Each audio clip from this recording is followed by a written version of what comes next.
What we're looking to do is to inspire our students to strive for excellence. And we want to do more than just talk about excellence. We want them to see examples of excellence. And we want those examples to be from people who are close in age to them. So by having these college students mentor the high school students, and the college students have already achieved a level of success, we know that will be inspirational to our high school students. Lord, we want to thank you for allowing us this opportunity to come out and mentor these young men, oh Heavenly Father, and women. Lord, we want to thank you for blessing those who's traveled from near and far to come here, Lord, and we just pray that you'll continue to guide us, lead us, strengthen us, oh Heavenly Father. Amen. Distinguished leaders, ladies and gentlemen, cadets and cadre of the U.S. Military Academy at West Point and Jackson Public Schools, scholars, athletes, and leaders of Jackson State University, Millsaps College, Mississippi College, and Tougaloo College. Good morning. I'm Cadet Lieutenant Colonel Brianna Gunn, Cadet Battalion Commander for the Tiger Battalion at Jim Hill High School. Welcome to our 4th annual West Point Leadership, Ethics, and Diversity in STEM Workshop.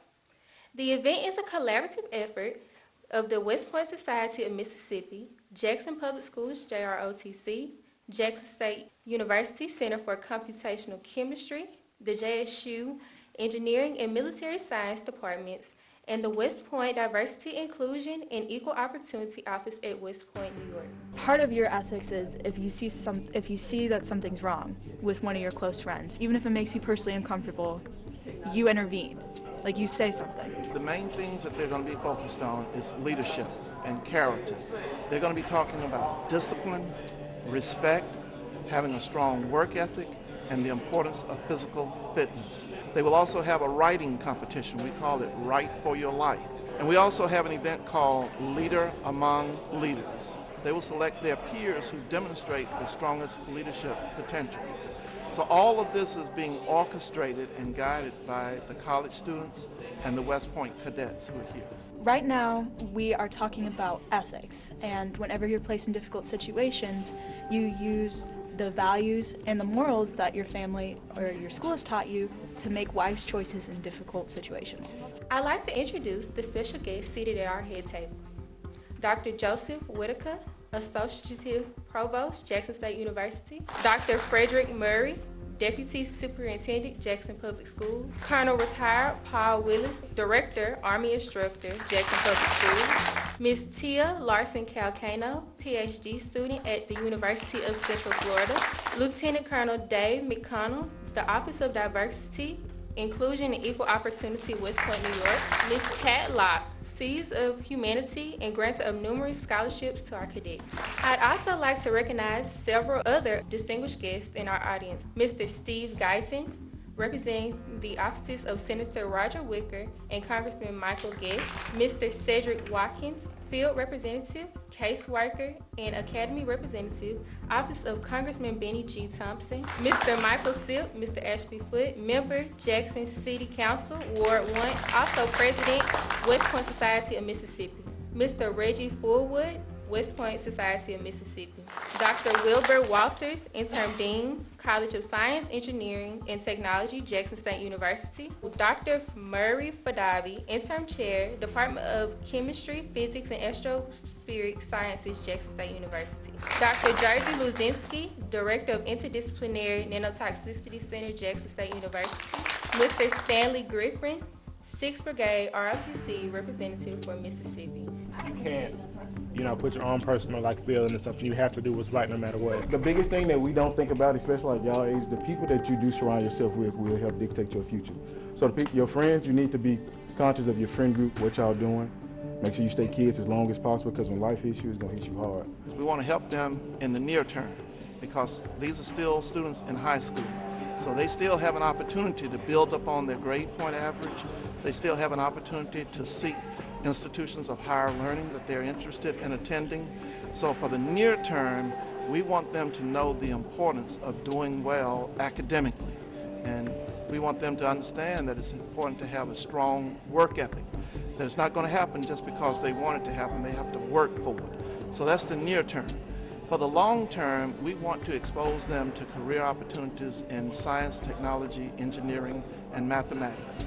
We want them to know what the opportunities are and what they need to do in order to take advantage of these opportunities. Today's program is designed for students to experience and tolerate a variety of experience that cause thought, civil discourse, and team building across those differences. Additionally, it exposes students to concepts of science, technology, engineering, and mathematics, hoping to inspire them into STEM careers. This program is intended to help sustain the moral and ethical foundations necessary to increase the number of STEM competent leaders of character who will lead diverse and global organizations. The workshop objective is to help students understand the link between ethics and STEM competence. Today, approximately 200 Jackson Public Schools JROTC cadets, along with JROTC cadets from Starkville High School, along with a number of educators, will experience the benefits of this program. Today's program would not be possible without the teamwork, dedication, cooperation, and determination of many individuals and organizations working together to ensure a successful event. If you put the right people that you surround yourself with that want to push you to get a graduate degree, that want to push you to get a master's, that want to push you in your education, that will propel you forward, and you do the same thing to them, and you guys support each other, right? Whether that be family or friends. It is my pleasure to introduce Dr. Joseph Whitaker, Associate Provost, Jackson State University. Welcome to Jackson State University. It's a pleasure to be here, and it's good to see all these faces who are focused on future studies in STEM disciplines. I'm a neuroscientist and a physiologist. STEM is part and parcel of the future. Everybody's talking about STEM. They're also talking about diversity and inclusion. Sometimes it becomes this little local phrase that everybody wants to talk about. Okay, we got to get some people of color and all of that stuff. It's not just about color. It's about your thought processes and your thinking. We all think differently. We all act differently. And all of that plays into this idea of ethics and morals and discipline. As cadets, I know you know very well this focus on discipline. And it's not just discipline in terms of your behavior, just in focusing on studying and having good habits. All the way through your whole career and life, you will need to learn how to manage your time wisely and to focus clearly. Today, this is your day. We see you as important. Jackson State wants you to be here. We make an effort over the past few years to make sure this event happens and it happens here. And all the individuals who are here from West Point and other organizations who are supportive and offering scholarships are committed to you being here. I would like to tell you that Jackson State is on the cusp of a renewed energy and trajectory going into the future. We have a tremendous focus on science and engineering. We are a force to be reckoned with when it comes to the computational sciences, cybersecurity. We have some things here we can't really tell you about until you come. So make sure you sign up before the day is out. As you go forward, develop a clear vision, develop a clear path on how you're going to get there, and make sure the path you chose is aligned with integrity and ethics. Do not falter. There's always a way. Every time you run into something, a barrier, find another way. This is one of the first bridges you're going to build between you, the armed forces, and academia. There are many, many bridges, and a lot of bridges lead into Jackson State. From West Point, from downtown to Senator Whitaker's office, all the politicians, everybody, all roads lead here. So the bridges are strong, and we'll keep them that way. Congratulations on your decision to be here, and thanks for being at Jackson State. All the best with your program. We had the kids from this program write up what they thought ethics was and morals were initially, and then I kind of refined that view for them on what the definition of ethics and morals were, how they can apply it to their life. And then we talked about together the challenges with college in that first year. Our next speaker is Dr. Frederick Murray, Deputy Superintendent, Jackson Public Schools. About a little over 4 years ago, I remember Colonel Willis. At the time, I was the chief academic officer over high schools, and Colonel Willis and I sat down for a conversation, and he was extremely excited about the opportunity to bring this event to Jackson. He talked about the selectiveness of this process, that this didn't happen everywhere, and that to make this happen in Jackson would be a major, major lift and a major accomplishment for our students. It would benefit our students because the exposure, the mentoring, all of those things that our students need so much would be possible. And to stand here 4 years later, to know that this event has taken roots in our city and has been productive and has benefited so many of our students brings joy to my heart. So thank you for your leadership, Colonel Willis, in that. You are truly our greatest and brightest hope for tomorrow. Colonel Willis says that a lot, and it can be a catchphrase, but it is really true. You are truly our greatest hope for tomorrow, those of you that are sitting in this room. So today I encourage you to take advantage of this opportunity. Every student across this country doesn't get an opportunity to engage with some of the brightest young minds in the country, to learn about ethics, about morality, about the STEM fields, and to bring all that together to understand what it takes to move to the next level. Engage today, learn those things that are outlined in your vignettes, and put this in your toolkit so that you can be a better student when you exit this activity today. I encourage you to truly live out that phrase of being the best and brightest of tomorrow by taking advantage of these types of opportunities that empower you to be what you are meant to be. Ethics are the kinds of behaviors that you are willing to show when you're in public or when you're socializing, when you're trying to move forward, doing anything really. In my personal opinion, there should be no cost to ethical behavior. The question is there a cost to exhibiting ethical behavior? And I say my answer would be yes. In order to exhibit ethical behavior, you have to align yourself with some sort of code of conduct. And it takes discipline, which we all, being in JROTC, we all should know a lot about discipline. Victory was actually achieved last night. We had an orientation where the college students and the West Point cadets who are going to be working with you today, they came and spent time here last night getting their game plan together. So if you just listen to these young people, you're going to be inspired. If they do nothing else for you today but inspire you to be an example of excellence of what we can do. No matter the situation, we could be hitting rock bottom. I'd always push you to be better, and we could achieve greatness if we just put some effort into it. The topic of this session today is about leadership. We're talking about what kind of traits that a leadership possesses. Our keynote speaker this morning is Ms. Tia Larson Calcagno, a PhD student at the University of Central Florida. She graduated from West Lauderdale High School in 2015 and Embry-Riddle Aeronautical University in Daytona Beach, Florida, with her bachelor's degree in 2018. She now works for Professor Peter Hancock in Human Factors, the science relating people to technology.